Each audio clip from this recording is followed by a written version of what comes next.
Nobody sat on a throne one day and declared, henceforth, the F word shall be cursed. It evolved into a curse word through history, class tensions, and cultural power plays. Origins. The word itself is very old. Forms of it show up in Germanic languages as early as the Middle Ages. In Old English, Middle Dutch, and German dialects, you'll find words like foken or ficken, meaning to strike, move back and forth, or copulate. It wasn't considered automatically obscene at first.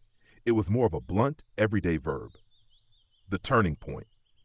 By the 15th, 16th centuries, English society, especially the church, the crown, and the rising printing industry, began drawing harder lines between proper speech and vulgar talk.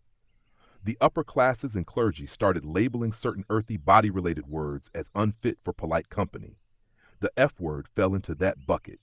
Printing censorship also played a big role. Words tied to sex were often censored, replaced with dashes like F, or avoided entirely. This reinforced its taboo status. Who made it a curse? Not one person, but the elites of early modern England. Church authorities, moralists, printers, and educators collectively stigmatized it. They wielded language as a class marker. Polite society avoided it, while the common tongue kept using it.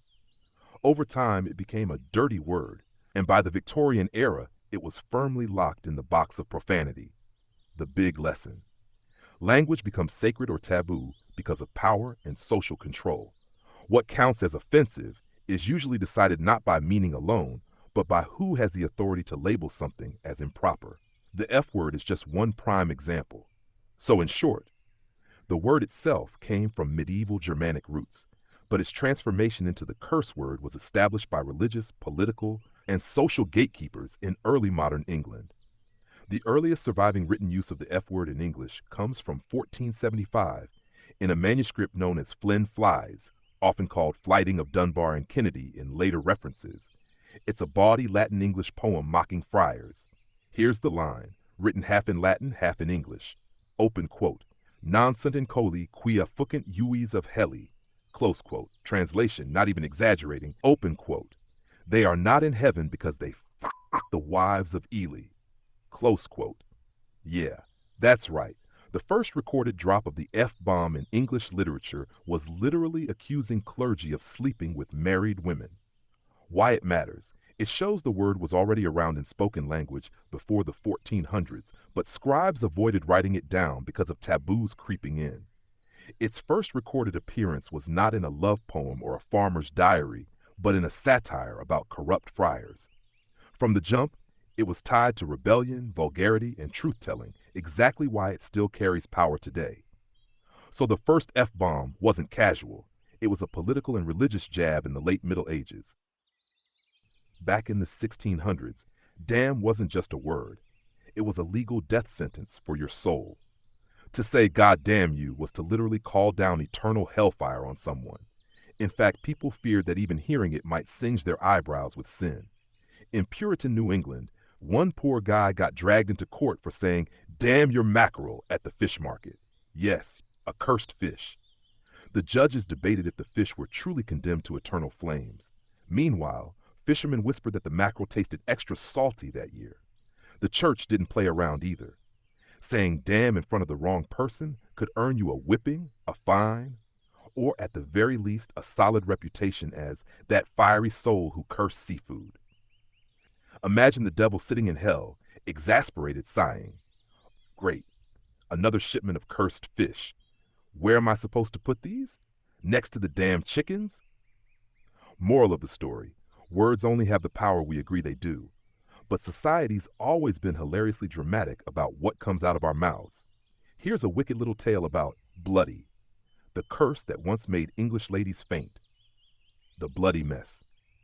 Today, bloody feels mild, like a spicy ketchup, but rewind to 18th century England, and it was practically the nuclear bomb of swear words. Parents covered their kids' ears, ministers foamed at the mouth, and aristocrats clutched their pearls as if someone had spat fire into their tea. Why? The exact origin is murky, but here are the scandalous theories. Some say it came from By Our Lady, a blasphemous swipe at the Virgin Mary. Others claim it dripped out of the rowdy world of soldiers and drunk nobles, where everything ended up bloody. Or maybe, just maybe, it was about actual gore. But polite society pretended it wasn't, because that would have been too real. By the 1700s, it was such a shocker that saying it in public could ruin your reputation. Theater critics wrote furious reviews when George Bernard Shaw's Pygmalion, 1914, let Eliza Doolittle shout, "Not bloody likely," in front of high society. People gasped so loud they almost coughed up their corsets. The dark humor bit. Imagine hell again. A prim Englishwoman from 1750 arrives, fanning herself. "I was condemned for saying bloody strawberries," and the devil, rolling his eyes, mutters, "Lady, you're sitting next to the guy who cursed mackerel. Sit down." The cursed word, bitch. Once upon a time, bitch was just the old English word for a female dog. Farmers used it daily. Open quote, "My bitch just had pups. No drama, no side eyes, no fainting nobles." Close quote. But somewhere in the Middle Ages, men got clever or petty. They started hurling it at women who were loud, independent, or gasp, unwilling to be obedient. Suddenly, women weren't just being called dogs. They were being compared to creatures who howled at the moon and nipped when cornered. By the time the witch trials rolled around, bitch took on an even darker twist. Whisper, "She's a bitch about your neighbor," and boom. Next thing you know, she's tied to a stake, accused of cavorting with black cats, and probably cursing your goats. Language was weaponized like torches in the night. Picture hell again. One woman arrives, furious. "They burned me for being a bitch." Another pipes up. "They drowned me for being a witch." The devil sighs, rubbing his temples. "Ladies, at this rate I'll have to build an extension just for misunderstood women." Bitch wasn't cursed because of its meaning. It was cursed because it was useful to control women, which is exactly why reclaiming it today hits with the force of 1,000 hellhounds.